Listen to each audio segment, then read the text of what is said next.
সালামু আলাইকুম সবাইকে। কি অবস্থা সবার? আশা করি সবাই ভালো আছো। চলো আমরা ওই ২ নাম্বার কোয়েশ্চেনটা সলভ করি। ২ নাম্বারের A নাম্বার কোয়েশ্চেনটা দিয়ে সলভ করতে চাই। ফার্স্ট এর কোয়েশ্চেনটা ভালোমতো পড়ি। কি বলতেছে?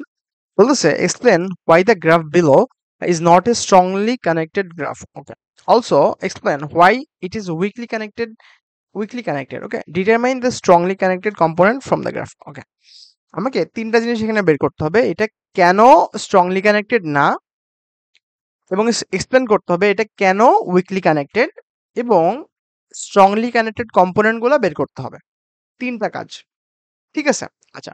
ফার্স্ট অফ অল আমরা এখানে দেখব কি যে একটা ভার্টেক্সে ৩টা এজ আসতেছে এরকম একটা ভার্টেক্স চিন্তা করব, দেখব। তারপরে দেখব ২টা এজ আসতেছে এরকম একটা ভার্টেক্স খুঁজবো ফার্স্টে। এরকম দেখার পরে দেখব এখান থেকে এসে বের হওয়ার রাস্তা আছে কিনা এটা একটু চেক করব। চলো দেখি।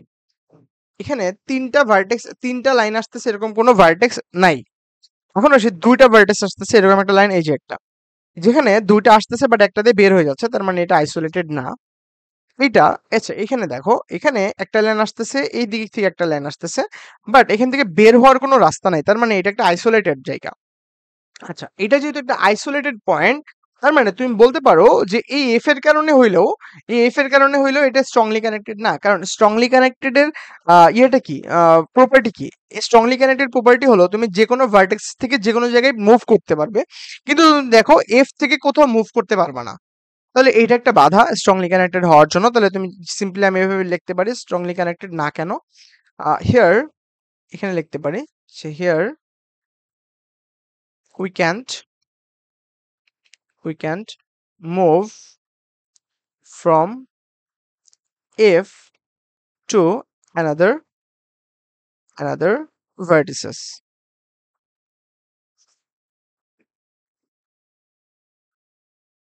Another vertices, which means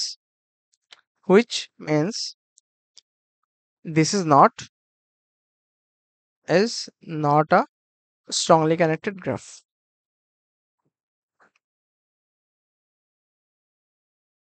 Connected graph simply তুমি একটা রিজন দেখাইলেই হবে হয়তো বা আরো কোনো রিজন থাকতে পারে এখানে এখানে তোমার আরো হয়তো বা আইসোলেটেড পয়েন্ট থাকতে পারে বাট জাস্ট একটা দেখাইলেই ইনাফ ওকে আচ্ছা সো এই যে আমি দেখাইলাম যে এটা স্ট্রংলি কানেক্টেড না পরেরটা কি এটা কেন উইকলি কানেক্টেড দেখাইতে হবে আচ্ছা উইকলি কানেক্টেড তার মানে কি এটা কানেক্টেড আছে বাট এই যে দেখো এখানে এফ এফ কিন্তু আলাদাভাবে নাই এটা কিন্তু আলাদা একটা ভার্টিসেস না এটা কিন্তু এই গ্রাফেরই ভার্টিসেস এটা কিন্তু কানেক্টেড দেখো এটা এ এর সাথে কানেক্টেড ই এর সাথে কানেক্টেড তাই না এমন না যেটা ডিসকানেক্টেড ডিসকানেক্টেড বলতে কেমন বোঝায় ধরো এই যে এরকম একটা ডিসকানেক্টেড গ্রাফ দেখাই তোমার মনে করো এই যে অ্যান্ড এই যে ঠিক আছে ধরো এরকম অ্যান্ড এখানে আরেকটা গ্রাফ আছে ধরো এই যে এরকম এই সবটা একটা গ্রাফ কিন্তু দেখো তো এই দুইটার মধ্যে কোনো কানেকশন আছে কোনো কানেকশন নাই এটা হলো ডিসকানেকশন গ্রাফ ঠিক আছে তার মানে এইটার কানেক্টিভিটি আছে এফ এর কানেক্টিভিটি আছে বাট কি নাই ভাই বাট ওই যে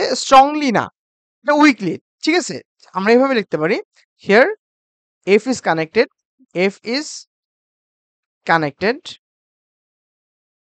connected with A and E ঠিক আছে and another another vertices also connected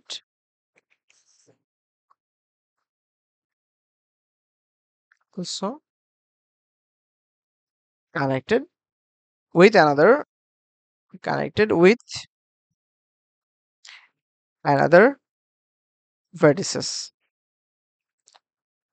so this is a weakly connected graph weakly connected graph ওকে আমরা জাস্ট কি করব এক্সপ্লেন করব নিজেদের মতো ঠিক আছে এখানে জাস্ট মুখস্থ করার কিছু নাই আমরা ক্লাস 8 এ বা 9 এ পড়ি না যে আমি মুখস্থ করে লিখবো জাস্ট তুমি তোমার নিজের ভাষায় এক্সপ্লেন করে তুমি বুঝতে পারলেই হলো তুমি জাস্ট স্যারকে বুঝাও যে তুমি বুঝছো ওকে আচ্ছা এবার বলছে তুমি এটার কি করতে হবে যে এটার উইকলি কানেক্ট এটা স্ট্রংলি কানেক্টেড কম্পোনেন্ট গুলো বের করতে হবে আচ্ছা স্ট্রংলি কানেক্টেড কম্পোনেন্ট বের করা শিখছি না আমরা কিন্তু অলরেডি শিখছি সো দেখি স্ট্রংলি কানেক্টেড কম্পোনেন্ট কি কি আছে দেখো এই যে এখানে আমি যদি সি থেকে বের হয়ে ডি তে যাই ডি থেকে ই তে এন্ড ই থেকে আবার সি তে আসতেছে। তার মানে এখানে একটা কি হচ্ছে? একটা স্ট্রংলি কানেক্টেড কম্পোনেন্ট তৈরি হচ্ছে, একটা সার্কিট তৈরি হচ্ছে। তার মানে একটা স্ট্রংলি কানেক্টেড কম্পোনেন্ট এরকম হইতে পারে।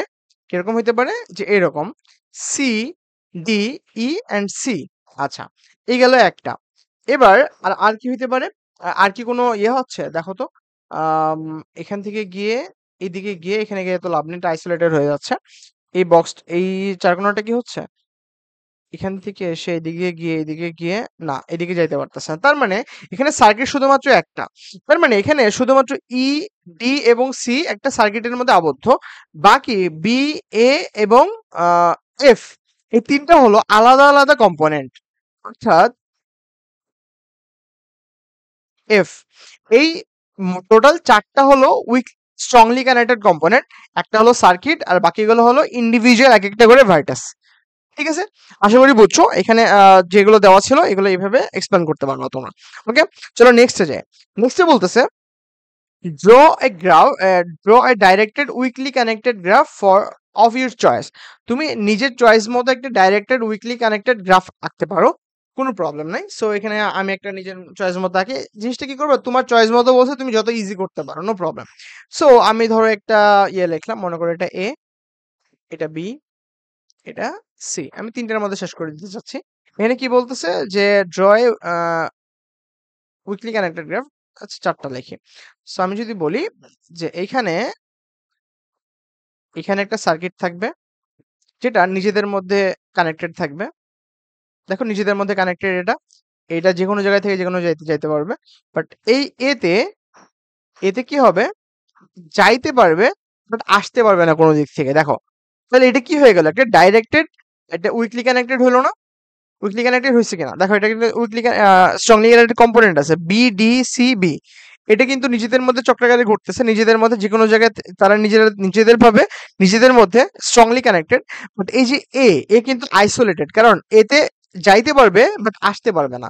তার মানে এটাই হলো আমার একটা উইকলি কানেক্টেড গ্রাফ। তুমি তোমার নিজের মতো আঁকতে পারো, নো প্রবলেম। আচ্ছা, আমরা তাহলে এবার সি নাম্বার কোয়েশ্চেনটা সলভ করে।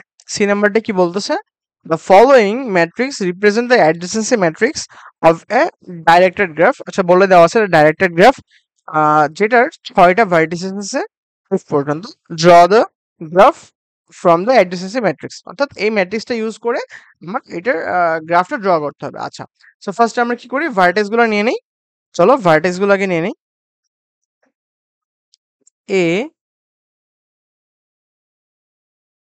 B, C, D, E and F. Okay? আচ্ছা, সো এখানে চলো এবার দেখি। তাহলে এটা যেহেতু ডাইরেক্টেড গ্রাফ, তার মানে ডাইরেক্টেড গ্রাফের রো কি ইন্ডিকেট করে? ইন ডিগ্রি, আউট ডিগ্রি, তাই না? রো কি ইন্ডিকেট করে? রো ইন্ডিকেট করে আউট ডিগ্রি, রাইট? আচ্ছা, ঠিক আছে। তাহলে এই এই যে রোটা, এটা কি ইন্ডিকেট করতেছে? এর আউট ডিগ্রি গুলো। আছে তার মানে এ থেকে একটা ভার্টেক্স গিয়ে বি তে গেছে, তাই না? এখানে এটা কি ইন্ডিকেট করতেছে? যে এ থেকে একটা লাইন বের হয়ে বি তে গেছে। তার মানে এ থেকে একটা বের হয়ে কোথায় গেছে? বি তে। তার ইন্ডিকেশনটা এইদিকে। এ থেকে একটা বের হয়ে এফ এ গেছে, তাই না? এ থেকে একটা বের হয়ে এফ এ গেছে, এটার ইন্ডিকেশন এইদিকে। ওকে, এবার বি থেকে বের হয়ে এতে গেছে, মানে বি থেকে বের হয়ে এতে গেছে, এটা আরেকটা এইদিকে। আচ্ছা, বি থেকে বের হয়ে সি তে গেছে, বি থেকে বের হয়ে সি তে গেছে, বি থেকে বের হয়ে ই তে গেছে, জাস্ট এরকম। অ্যান্ড ই থেকে বি থেকে বের হয়ে আর কোথাও যায় নাই, সি থেকে বের হয়ে সি তে গেছে। তার মানে এটা একটা লুপ এরকম ভাবে কাজ করতেছে। সি থেকে বের হয়ে আবার সি তেই ফিরে আসছে, এরকম। আচ্ছা, সি থেকে বের হয়ে ডি তে গেছে, সি থেকে বের হয়ে ডি তে গিয়েছে, দেন সি থেকে বের হয়ে ই তে গেছে, এই যে ই তে গেছে। ওকে, তার মানে এটা কমপ্লিট। এবার ডি তে আসে। ডি ডি কোথায় গেছে? শুধুমাত্র ই তে গেছে, শুধুমাত্র ই তে গেছে একটা। ওকে, মানে এই যে, ঠিক আছে। আচ্ছা, তার মানে এবার ই তে আসি। ই কোথায় গেছে? সি তে গেছে, তাই না? ই গেছে সি তে, এরকম ভাবে আর কোথাও যায় না। এফ গেছে কোথায়? এ তে গেছে। এফ কোথায় গেছে? এ তে গেছে। এফ থেকে বের হয়ে একটা এ তে গেছে। এফ থেকে বের হয়ে ই তে গেছে। এফ থেকে বের হয়ে ইতে গেছে। ওকে? এই ছিল আমাদের এই যে অ্যাডজাসেন্সি ম্যাট্রিক্সের গ্রাফটা। ঠিক আছে? ওকে? আই থিংক তোমরা জিনিসটা বুঝতে পারছো।